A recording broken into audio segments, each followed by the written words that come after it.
Alrighty, fellas, ladies and gents, let's dive into it. Understanding the foundations of discipline.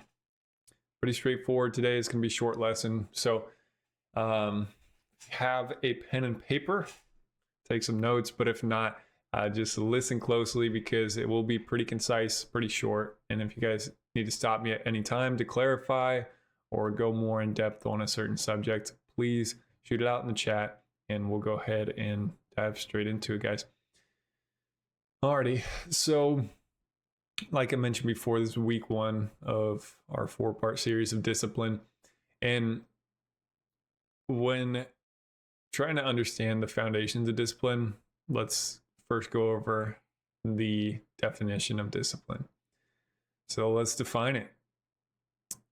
In my opinion, and this is a bigger quote from someone I drew from, but I threw my spin on it.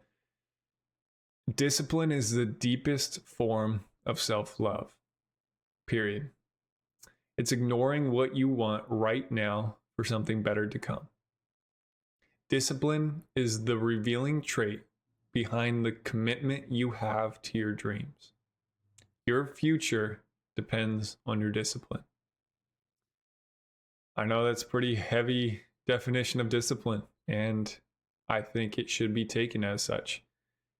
Truly, all these goals and aspirations and dreams that you have for your future self, your future family, vacations, the dream home, the nice cars, maybe it's none of those things. Maybe it's more of a physical or mental dream that you have, or a business you're trying to build, or whatever it might be. I'm sure all of us have some sort of plan for our future and what we want it to look like.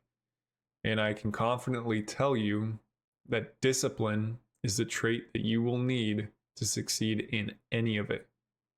Truly, when I say discipline is a revealing trait behind the commitment you have to your dreams, I say that with full confidence and understanding that that is what it takes.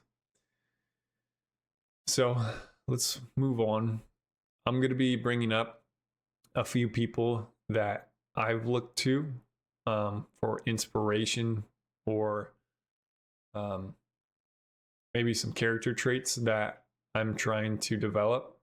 And these guys are typically people of the military, not always, but I'm sure you guys have heard the name David Goggins before, ex-Navy SEAL, ultramarathon runner, extreme athlete. He's done quite a bit. And his quick little quote on discipline is the ability to stay focused and keep going even when it's hard, painful, or exhausting.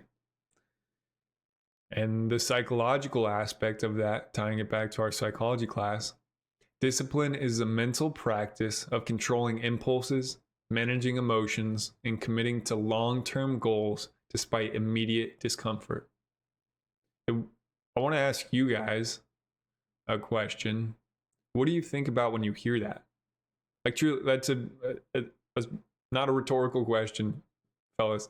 What do you think of when you hear discipline is the mental practice of controlling impulses, managing emotions, and committing to long-term goals despite immediate discomfort? What do you think of? Anyone in the chat? For me, I think of the people that in this life. What one trait could we attribute to everybody that we truly look up to in life? For me, that one trait that is a commonality between all these people is discipline. When I think about who I want to be, the man I want to be, the person I want to be, the human, I want to be a disciplined human. I mean, truly, in every goal that I have for myself, and I have many, I need discipline to continue forward. So that's my definition. Quickly, I'll go over it again. Like I said, this is going to be a short lesson. It is the deepest form of self-love. It's ignoring what you want right now for something better to come. Discipline is the revealing trait behind the commitment you have to your dreams. Your future depends on your discipline. Pretty straightforward, guys. It is truly talking about what are you going to do right now, despite your urges and impulses and whatever else is telling you to stop. This is painful. It's uncomfortable. I don't want to do this, for what you want in the future. I mean, it's simple, but it is extremely difficult at times. So Dr. Roy Baumeister, I believe I said that correctly, he talks about the role of discipline in self-control. And again, just self-control in general is a trait that all of us should be focused on mastering, because I think it's fair to say most of us think the lack of self-control is a very negative trait. And we see that when some toddler throws a tantrum. Is anything about what they're doing or how they're acting something that you want to embody as the man or woman you are? Not at all. I would hope not, at least. And self-control comes in tons of different forms. I mean, I'm not just talking about when you get angry, throwing a fist into the wall or throwing a plate. You know, those are pretty extremes. But you think about self-control when it comes to your diet. How many calories are you consuming a day? Are you not getting enough? Are you getting too much? For most Americans, I'd say we're getting too many. And self-control, again, like I said, it comes in many different forms. Like, do you know that, you know, those excess calories and carbs are going to be detrimental to your health in the long term? So if you have the education on that, and it's very readily available for all of us, do you embody the self-control that we all seek and we all look up to say, you know what, I'm going to, you know, limit my calorie and carb intake and cut out sugars in my diet, because I know this will be in favor of my future self, my future family, and I'll be a role model for those that I care deepest about. And same thing goes for smoking. Same thing goes for drinking. I'm not saying don't do those things. Everything can be done in moderation, but I'm talking about self-control. I would say most of us would say, yeah, I have self-control, I have discipline, but to what extent? I would go as far to say that none of us in this room have mastered discipline or self-control. I know I haven't, and I'm saying that from I would say in an objective standpoint, I'm a disciplined person. I went through a lot in physically and mentally in a few, I would say 5 years, in to stay committed to the long-term goal. And same with my military experience. I mean, even my fellow peers who are extremely motivated, when that motivation fades and you don't have the drive to continue, it's pretty telling in the character of who you are. So I'm not saying this huge topic to say, you know, discipline. Yeah, stay disciplined, guys. Have self-control. It's like, no, truly look at exactly what you're doing in life. I mean, seriously, are you overweight? This isn't like something to take lightly. Your overall health matters, and go look in the mirror. Go have a body index done of your body fat percentage. The body fat percentage for obesity is defined as 30% having body fat versus skeletal muscle and skeleton organs and water on lot. So if you have 30% body fat, you are medically obese. You want to know the average men and women in America, what the body fat percentage is? Any guesses in the chat? 29%. So that's obese. So the average American is now 1% off from obesity. And we're not talking about being overweight here, guys. We're talking about obesity, medical obesity. So I want you guys to understand that it is objectively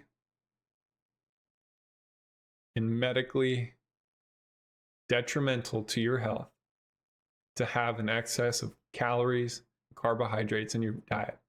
And now you know that, if you didn't before. What are you going to do about it? Are you going to have the self-control to sit down, come up with a diet of foods that you like, and all you have to do is start cutting down on carbohydrates and calories. Pretty simple. But do you have the self-control to do it? To do something that's better for yourself in the future? I don't know. That question's for you to answer. So moving on.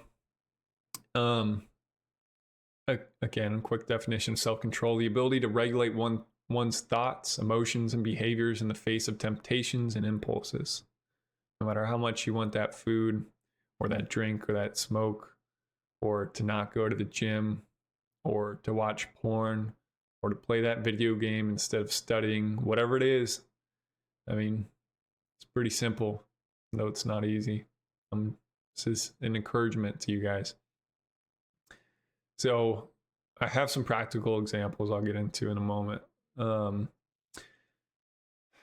My second point is the role of self-control and delayed gratification. Self-control in action. So this is from Dr. Michel's. It's spelled differently than you might think. In the marshmallow test. And so they tracked young folks, children, into grade school and on to high school after, it was a long study, 10 years or just about. And it's a marshmallow test, and it demonstrated how children who practiced delayed gratification, so instead of, what they did was they invited children into the room and they put a marshmallow in front of them, and they told them, you can have this marshmallow now, but if you wait for when I leave and come back into the room, I will give you 2 marshmallows. So they did that with tons of different students and tracked them long term over through school. And they found that the people or the children who waited for the second marshmallow, who practiced delayed gratification, they fared better in life, showing academic and social competence over those students who chose the instant gratification. It's pretty telling. And I think a lot of us can see that in our own lives as well. Probably the better aspects of our lives are proof of delayed gratification, and the worst side of our lives are typically attributed to that quick dopamine dump or that serotonin dump, that instant gratification. And I'm not speaking from a pedestal here, folks. I mean, truly, I struggle every day. I mean, discipline is not some trait you acquire and now you're set. You don't think about all these temptations again. I know you guys know this. Again, this is just a reminder that discipline is a daily battle that you are going to have to face. If you're overweight, to cut those calories, to go to the gym, to work out, to sweat. If you're underweight, to put in more calories into your diet and go to the gym and lift heavy weights when you don't want to, and your stomach is full. And for any other topic in life, guys, I don't mean to beat the dead horse here, but I look around at my fellow peers and I see a massive lack of discipline. Again, I'm not speaking from a pedestal. This is me talking in the mirror as well. But there is a massive lack of discipline in those around us in this day and age. Plain and simple, it's undeniable. You look at the kids or just the people, the adults at the beach nowadays compared to the beach 30, 40 years ago. I mean, the lack of discipline in their overall health is massive. And you think that doesn't attribute to other factors like career potential and how much money they make? I could tell you it is a direct contributing factor to all those things. But there's actually, funny, to tie back into the stocks really quickly, someone made a graph that was following he took CEOs from Fortune 500 companies that lifted heavy weights, so weightlifters that were CEOs in Fortune 500 companies, and he invested into those versus CEOs who did not. And it's funny, they're outperforming the S&P 500 by like 80% or something. Someone can confirm that, but it's pretty crazy. It's a substantial difference. I don't know, something to think about. Long-term impact.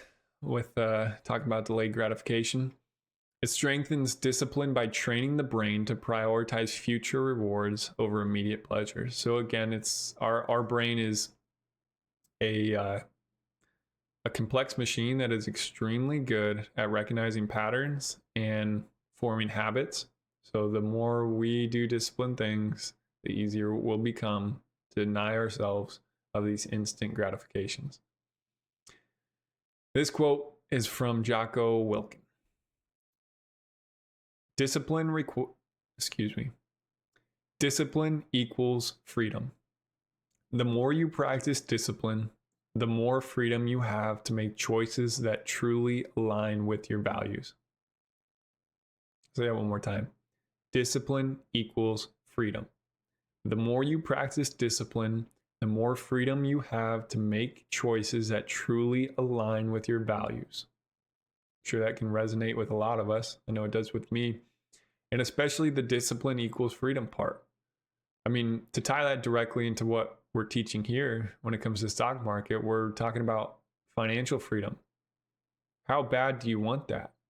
Because if you were to look me in the eye and say, I'm going to deny myself of all instant gratification, and my only goal is to become profitable in the stock market and make consistent and repeatable gains and increases in my portfolio. If you told me that and you said, I'm going to get to work for 12 months and I'm not going to go out, I'm not going to party, I have a strict diet, I'm going to limit all these things, cut out these things, I would believe you 100%. There would be no doubt in my mind, if what you were saying is true, that you would be extremely successful in what you're doing.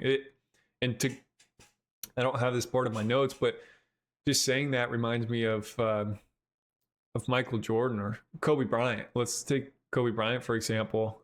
I mean, the amount of practice, I don't know if you guys have ever looked into how hard of a worker he was. I know he's ultra famous, most of us do, but to show up to practice 2 hours before everybody else and leave an hour or two after everybody else for decades is such a testament to what discipline will do for your future self. To leave is one of the best basketball players to ever play the game because he had natural talent? Sure, I believe that. I think to be one of the greats in that regard, in a physical sport, there is an aspect that you're born with. But I'm sure, I am positive that people with more natural gifts will never be remembered in the sport of basketball or any other sport for that matter, because they did not have the discipline to stick to what they really wanted in the long term. And Kobe Bryant wanted it bad. And I remember watching a short documentary on him and just seeing the work that he put in every single day was nothing but inspiring. It was truly amazing. And again, this stuff resonates hard with me because that's truly the man I'm trying to become. And to see true testaments walking the walk, it's pretty amazing. Like Jocko Willink and David Goggins and Kobe Bryant. I mean, true people dedicated to discipline and what they truly want. Pretty cool. So yeah, just think to yourself, if this is something you truly want to develop a skill set to become a independent trader who's profitable consistently, how bad do you want it? If you told me you really want it and if what you're saying was true, I would have no doubt in my mind that if you truly wanted this, you would become one of the best traders of all time. It's like, how bad do you want it though? To give up, playing your video games or watching your TV show at night to put in extra hours in the markets? I don't know. Maybe I still got to live my life. Sure, it is your life to live. But again, this is just a reminder of, when you say you want something, how bad do you want it? All right, so we're coming to an end here. Thanks for sticking with me. These are just I threw in some real life examples that actually just one. I had a couple, but you guys get the idea. I'm going to talk about David Goggins really quickly though. Pretty amazing. So for those who don't know him, maybe everybody does, but he was an extremely overweight. I mean, totally fat. He was obese, and he was in his 20s working a dead end job, and he's black, and I say that for a reason, because he became a Navy SEAL. He was the 39th ever black person to become a Navy SEAL, and there's a reason behind that. Is because people of African descent have denser bones, means they're negative buoyant. They do not float as easily as I would in the water. And that's why you don't see very many Navy SEALs that are black.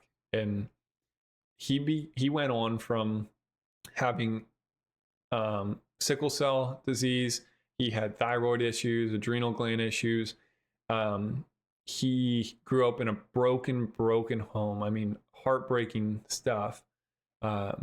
Became overweight, was, filling any instant gratification that he had, and working a dead end job with no long term realistic goals. And he was watching the one of his favorite shows one night, and a commercial came up, and it was showing Navy SEAls. And he made a commitment to himself that day that he was going to become a Navy SEAL. And so he went on to lose, over 100 pounds, become extremely fit, and go to BUD/S, which is a selection process for the Navy SEALs, in which the attrition rate is more than the majority. I don't have an exact number for you guys, and he failed out of BUD/S, I think it was 2 or 3 times before he passed. But he made that commitment to himself to stay disciplined towards this future goal that he wanted. So he went on to become a Navy SEAL. That alone is an accomplishment. He did some cool things while he was in the surface, and he got out, and he became an ultra marathon runner. And I think some of this ties in to each other, wasn't step by step. And what I mean by that is some of the running stories was while he was in the SEALs. And so I want to tell you guys a quick 2 stories or some points about David Goggins. Another quote from him: "Motivation is crap. Motivation comes and goes. When you're driven, whatever in front of you will get destroyed. Whatever is in front of you will get destroyed." So he used to hold the Guinness World Record for pull-ups. He did 4,030 pull-ups in 17 hours, to where the flesh was stripped off of his hands, and he was pulling on ligaments. And again, extreme examples, but I mean, he wanted to have the Guinness World Record for pull-ups. So what did he do? He did it. I mean, how bad did he want it? More than most of us want the things that we want, I could tell you that. Or I don't know, but anyway, if you guys don't know what an ultra marathon is, it's a 100-mile race. Pretty crazy. I have some pretty bad injuries from the military, and so I know what it feels like to run on things that are not working properly, like my feet, my ankles, my arches, and my knees, my hips. And so David Goggins had all these problems already: horrible back trouble, busted up knees, busted up ankles, broken feet, the whole thing. He went on to run 8 ultra marathons in 8 weekends in a row. That's 800 miles he ran in 8 weekends.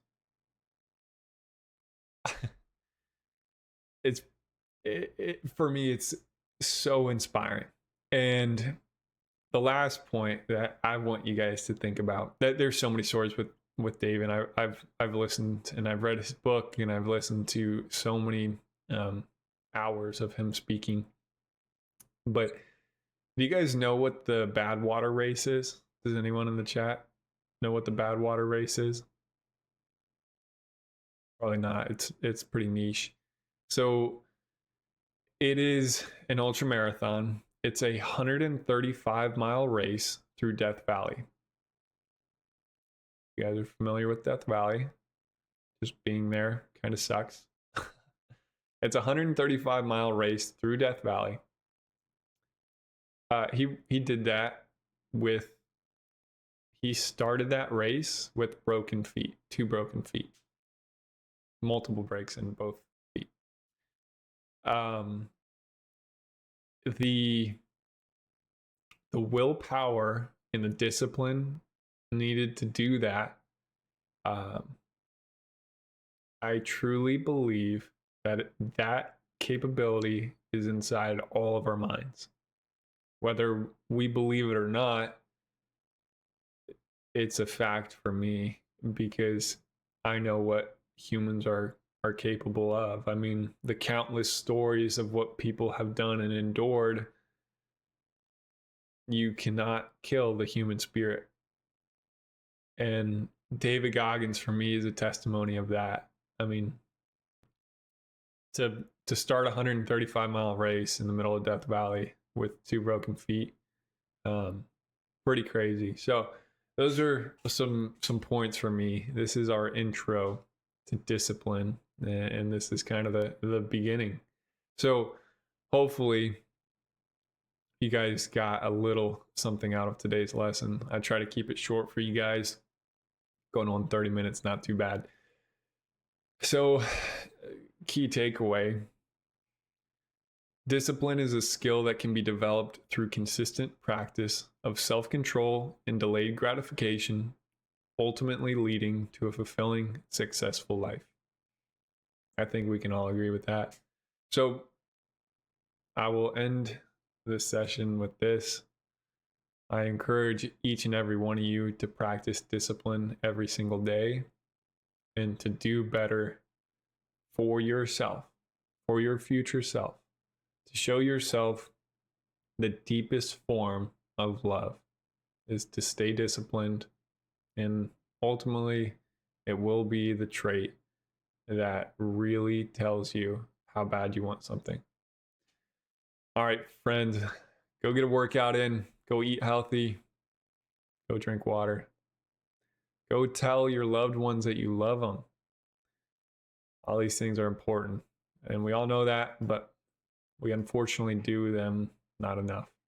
So I love you all, and I hope you guys have a fantastic day. Tomorrow we will be doing the giveaway, prop firm giveaway. So hopefully we'll see you around there for that. And if we don't worry about it. You don't have to be there to win. So I will see you guys later. Peace.